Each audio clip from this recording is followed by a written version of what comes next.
Bonjour à tous, gloire à Jésus. Alors je vous souhaite la bienvenue dans cette vidéo. Et alors en fait j'ai pris des notes pour ce que je vais dire aujourd'hui, pour ce dont on va parler. Donc si vous me voyez baisser les yeux, c'est parce que je suis en train de lire en fait les notes que j'ai prises. Donc avant de commencer, on va d'abord prier. Père Céleste, je te remercie parce que c'est toi, éternellement Dieu, qui m'a, loin de ton Saint-Esprit, c'est toi qui m'as inspiré ce message à partager aujourd'hui.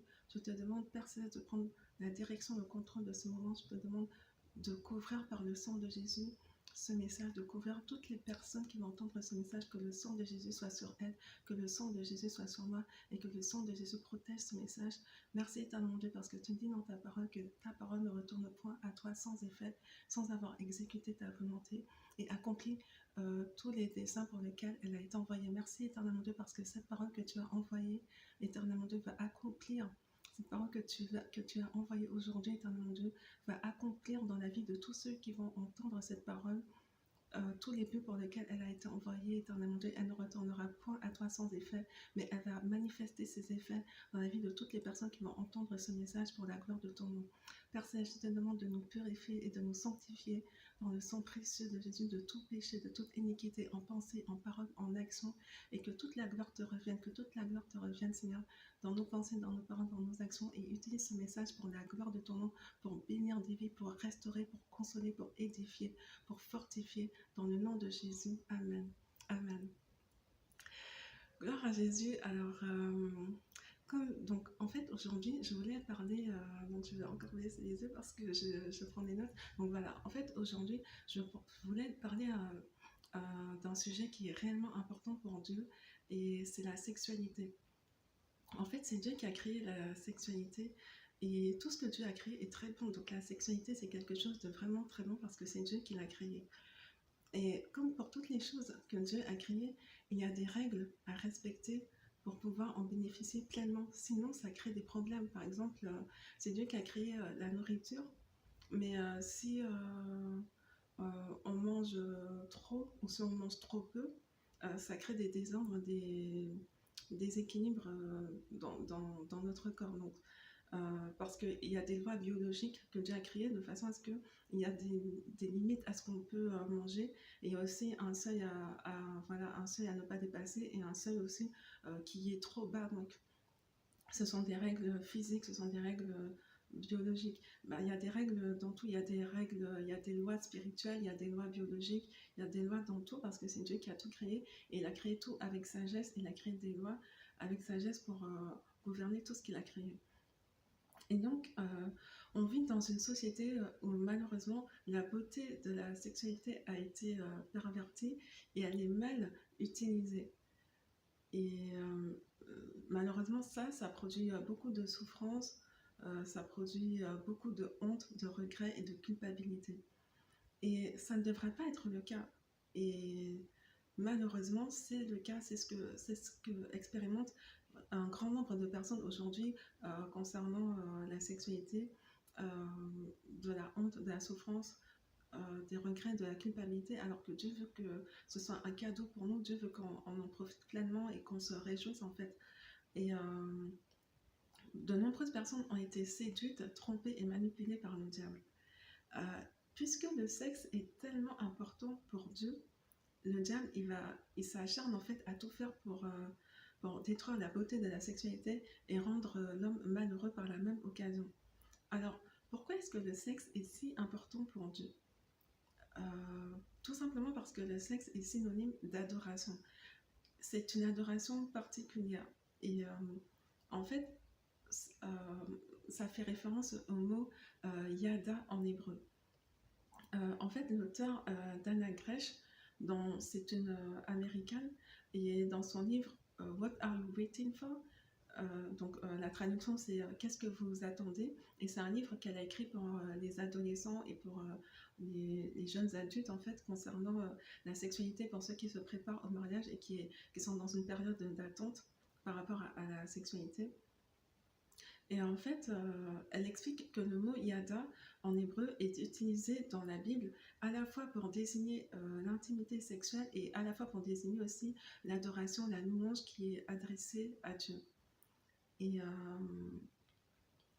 en fait, je n'ai pas encore lu ce livre, euh, mais par contre, j'ai vu une de ses vidéos et elle raconte en fait qu'en faisant des recherches, elle s'est rendue compte que le mot qui était utilisé pour décrire l'intimité euh, d'Adam et Ève dans la Genèse chapitre 4 verset 1 quand il est écrit Adam connut Ève, sa femme, en fait ce mot qui est utilisé connaître, connu, en fait c'est le même mot qui est utilisé dans plusieurs passages de la Bible quand Dieu nous demande d'apprendre à le connaître lui. Donc le fait que Adam ait connu sa femme, le mot utilisé en hébreu c'est yada.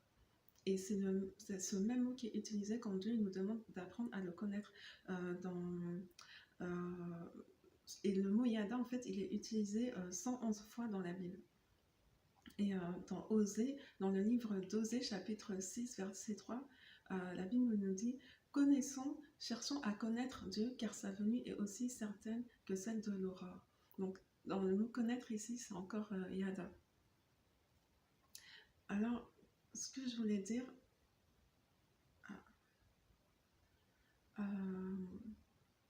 je suis en train de regarder mes notes.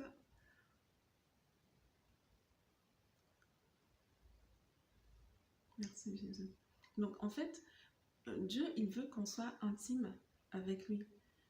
Et yada, en fait, c'est un terme qui désigne une façon de connaître de façon profonde, détaillée. Euh, et Dieu, en fait, il est amoureux de nous et il souhaite notre amour en retour. Et le sexe, c'est une image de l'adoration à Dieu, de la louange à Dieu. Et c'est pour ça que le sexe, en fait, c'est très spirituel, c'est émotionnel et c'est physique. Et c'est pour cette raison, en fait, que Dieu, il nous demande de ne pas avoir de rapport sexuel hors mariage parce que c'est une anomalie spirituellement. C'est pas comme ça que Dieu avait prévu les choses. Et c'est pour ça que les conséquences sont désastreuses à plusieurs niveaux quand on désobéit à cette loi. Et comme l'homme a été créé à l'image de Dieu, c'est pour cette raison que le sexe aussi est tellement important pour l'homme. Euh, pour l'homme, en fait, le sexe, c'est une façon de se sentir aimé, accepté, honoré, reconnu dans sa totalité tel qu'il est. De la même façon que quand on yada Dieu, quand on adore Dieu, ben Dieu il se sent aimé, honoré, respecté, reconnu. Et la Bible dit que nous connaissons Christ en partie en étant sa fiancée. Alors sa fiancée, c'est l'ensemble de l'Église sur la terre, c'est-à-dire l'Église, c'est l'ensemble de tous les croyants dans le monde entier, c'est l'ensemble de tous ceux qui ont donné leur vie à Jésus, qui ont accepté Jésus comme leur sauveur et Seigneur. Et donc, l'Église donc représente la fiancée de Jésus. Et donc la Bible dit que nous, qui sommes l'Église, nous connaissons Christ en partie en étant sa fiancée actuellement, mais que quand Jésus reviendra rechercher son Église, à ce moment-là, l'Église deviendra son épouse lors des noces de l'agneau. Et la Bible dit que nous le verrons tel qu'il est. Dans 1 Corinthiens chapitre 13, verset 12, la Bible dit « Aujourd'hui, nous voyons au moyen d'un miroir d'une manière obscure, mais alors nous verrons face à face. Aujourd'hui, je connais en partie, mais alors je connaîtrai comme j'ai été connue. » Et donc, en fait, voilà, quand la Bible parle de connaître, c'est-à-dire on est... c'est-à-dire qu'on connaît Jésus en partie en étant sa fiancée, mais on n'a pas encore connu de façon... Même en le connaissant de façon... Même en prenant notre temps pour passer du temps avec Dieu dans l'adoration, dans l'étude de sa parole et dans la prière, ça reste le niveau des fiançailles. Mais quand Jésus va revenir pour nous épouser, en fait, pour épouser son Église, ce sera une connaissance totale. Ce sera une connaissance totale. Il n'y aura plus rien qui nous sépare, en fait.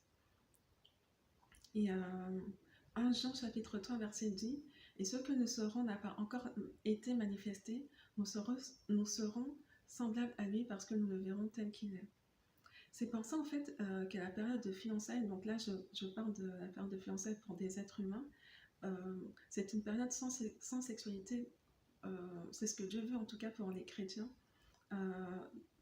parce que c'est une image en fait de l'Église, qui est l'ensemble de tous les croyants et qui connaîtra pleinement son époux, Christ, lors des noces de l'agneau.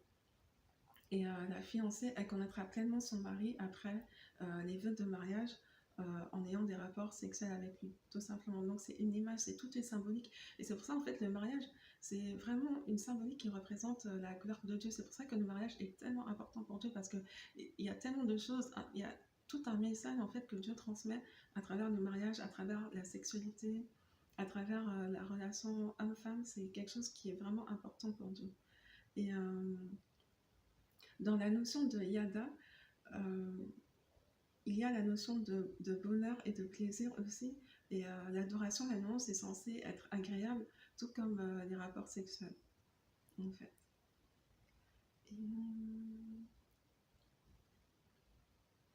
Et le diable, en fait, il hait les hommes, il hait les êtres humains.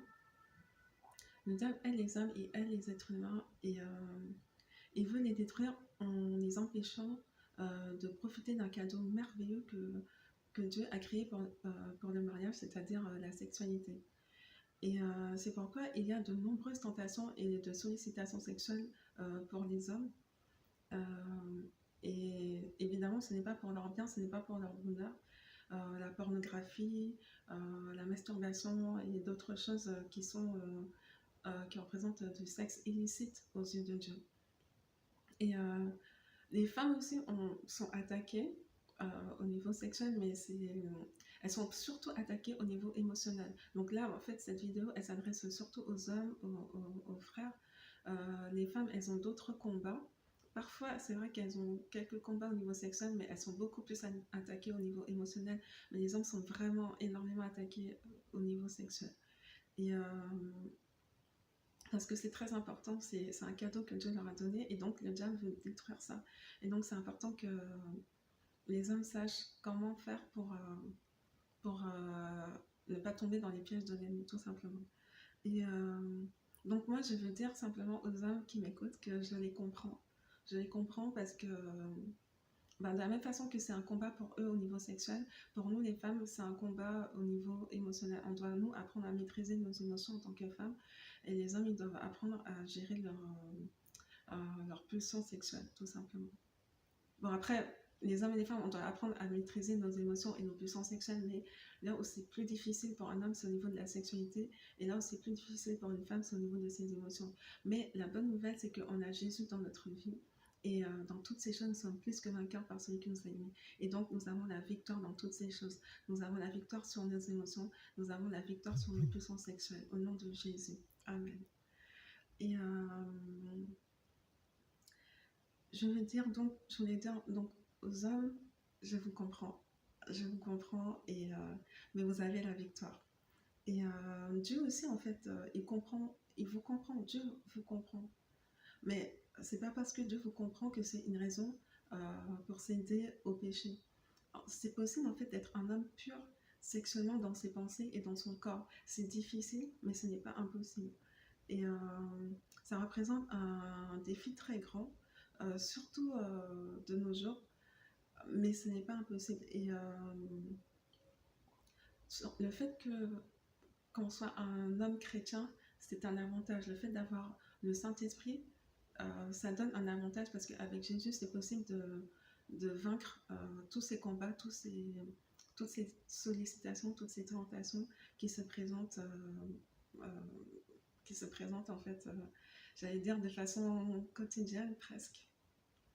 Et la Bible nous dit que Job, c'était un homme comme les autres. Ce qui était différent avec lui, c'est que la Bible dit que Job avait fait un pacte avec ses yeux pour ne pas regarder les femmes. Dans Job chapitre 31, verset 1, il est dit « J'avais fait un pacte avec mes yeux et je n'aurais pas arrêté mes regards sur une vierge. » Donc en fait, voilà, Job, c'était un homme tellement intègre, tellement il voulait plaire à Dieu.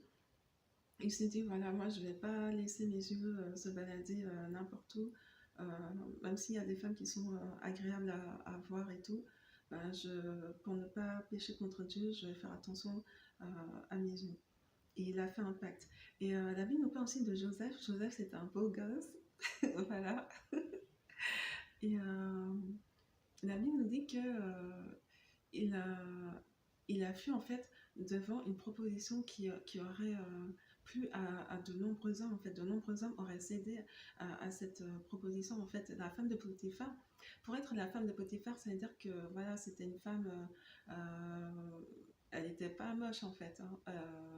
La Bible ne précise pas qu'elle était belle, mais pour être la femme de Potiphar, ça veut dire que tu as accès à des soins de qualité supérieure, voilà, tu es bien nourrie, tu es bien traitée, tu as tout à ta disposition. Donc voilà, c'était une femme qui était parfumée, elle sentait bon, elle avait plein de... Je pense elle avait des atouts quand même.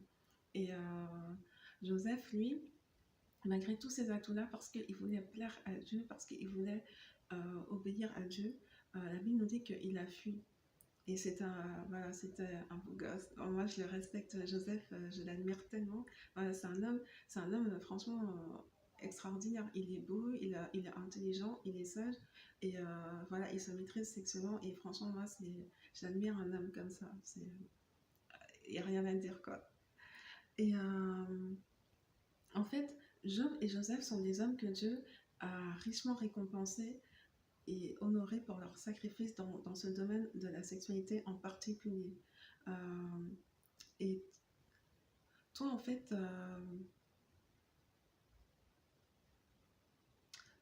alors je...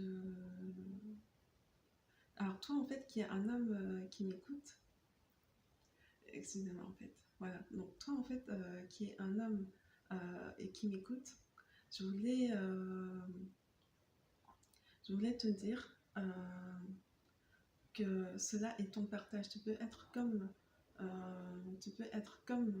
Job et tu peux être comme Joseph. Et je prie réellement que cela soit ton partage dans le nom de Jésus. La force d'un homme, en fait, se reconnaît à la maîtrise qu'il a de lui-même. Et la Bible nous dit dans Proverbe chapitre 16, verset 32, celui qui est maître de lui-même vaut mieux que celui qui s'empare des villes. Donc être maître de soi-même, ça représente beaucoup de force. Un homme est fort quand il sait se maîtriser, quand il sait maîtriser ses pulsions sexuelles, quand il sait maîtriser euh, voilà. Quand il sait maîtriser ses pulsions sexuelles, quand il sait se maîtriser face à toutes sortes de tentations. Et alors, je continue de regarder mes notes. Gloire à toi, Jésus. Gloire à toi, Jésus. Et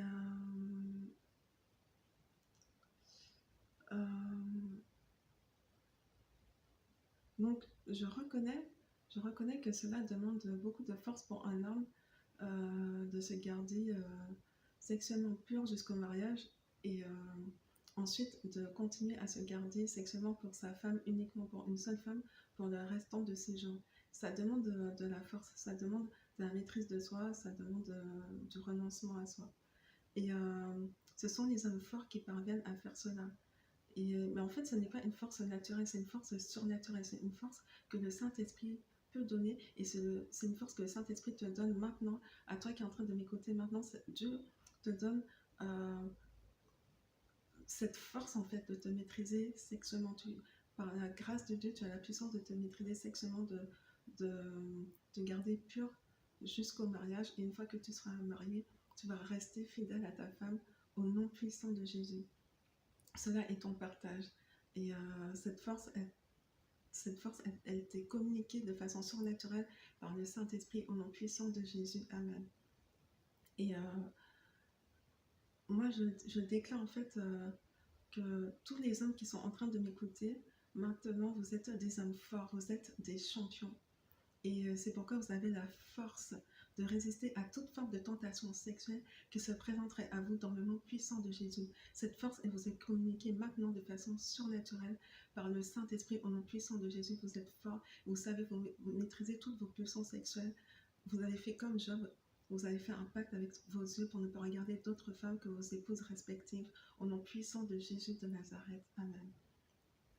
Et je veux m'adresser aussi en fait aux hommes qui luttent avec toutes sortes de péchés sexuels et qui se retrouvent dans la honte et la culpabilité. Je veux dire, Jésus te délivre aujourd'hui. tu es libre au nom de Jésus, sois libéré au nom de Jésus, sois délivré pour toujours au nom puissant de Jésus et marche désormais dans la pureté sexuelle au nom puissant de Jésus. Amen, amen.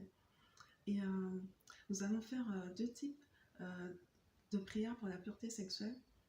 Alors la première prière, c'est pour les hommes qui ont déjà donné leur vie à Jésus.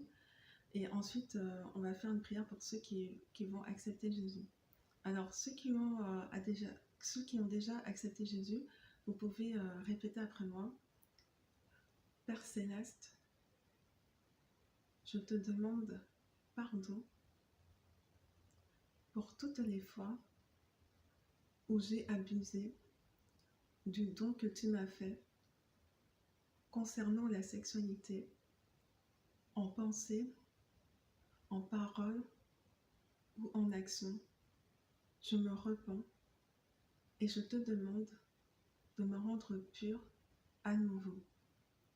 Je fais comme Job, je fais un pacte avec mes yeux pour ne pas regarder d'autres femmes que mon épouse.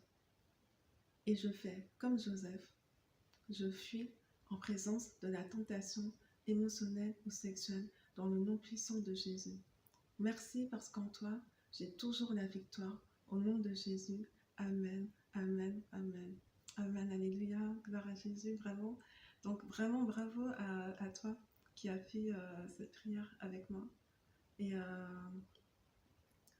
tu es plus que vainqueur en Jésus. Dans toutes ces choses, tu es plus que vainqueur par celui qui t'a aimé. Donc félicitations, gloire à toi. Tu es un homme pur sexuellement et tu as tout mon respect et toute mon admiration pour ça. Et maintenant, nous allons faire la prière pour les hommes qui m'écoutent. Et même si tu es une femme et que tu m'écoutes aussi, tu peux faire cette prière pour accepter Jésus dans ta vie. Parce que pour pouvoir résister à la tentation sexuelle, ce n'est pas naturel. C'est surnaturel. Et nous avons tous besoin de l'aide de Dieu pour y parvenir. Alors, tu peux simplement répéter après moi. Père Céleste, je reconnais que je suis un pécheur. Je reconnais que Jésus est mort pour mes péchés et qu'il est ressuscité afin que j'aie la vie éternelle. Je reconnais que j'étais éloignée de toi et que j'ai abusé du don de la sexualité en pensée, parole et action. Je te demande pardon pour cela et pour tous mes autres péchés. J'accepte Jésus comme mon sauveur et mon Seigneur personnel. Merci de faire de moi ton fils et de m'aider à toujours te servir. Au nom de Jésus, Amen. Amen, Amen, Amen. Gloire à Jésus. Bienvenue dans le royaume de Dieu. Félicitations.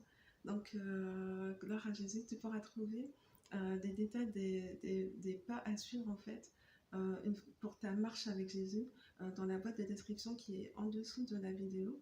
Donc, je vais mettre des détails de ce qu'il faut faire pour, par exemple, avoir une Bible, etc. et te connecter avec d'autres chrétiens. Et je recommande en fait à tous ceux qui m'écoutent de lire le livre de Douglas West. Donc, d'ailleurs, c'est le titre de cette vidéo, Les hommes, le sexe et Dieu. C'est un homme en fait qui a écrit ce livre et ce livre il est juste génial. C'est un livre que je recommande même aux enfants à partir de 12 ans. Enfin, un garçon de 12 ans, il peut commencer à lire ce livre. Et même une jeune fille de 12 ans, elle peut commencer à lire ce livre aussi. C'est pas trop tôt parce que c'est un livre qui est vraiment très bien fait. Il est fait avec respect et parle vraiment. Il explique les combats des hommes et comment ça se développe, la pensée, comment Dieu a créé l'homme, la sexualité. Et c'est vraiment un très beau livre que je recommande, qui m'a aidé à mieux comprendre les hommes en fait. Et les femmes, en le lisant, elles pourront mieux comprendre leur mari et les hommes en général, leurs frères, leurs pères, les hommes de leur vie. Donc voilà, nous sommes arrivés à la fin de cette vidéo. Je prie que Dieu vous bénisse abondamment et que la joie, l'allégresse et la liberté et la paix soient à votre partage tous les jours de votre vie. Au nom de Jésus, soyez bénis. Amen. À bientôt.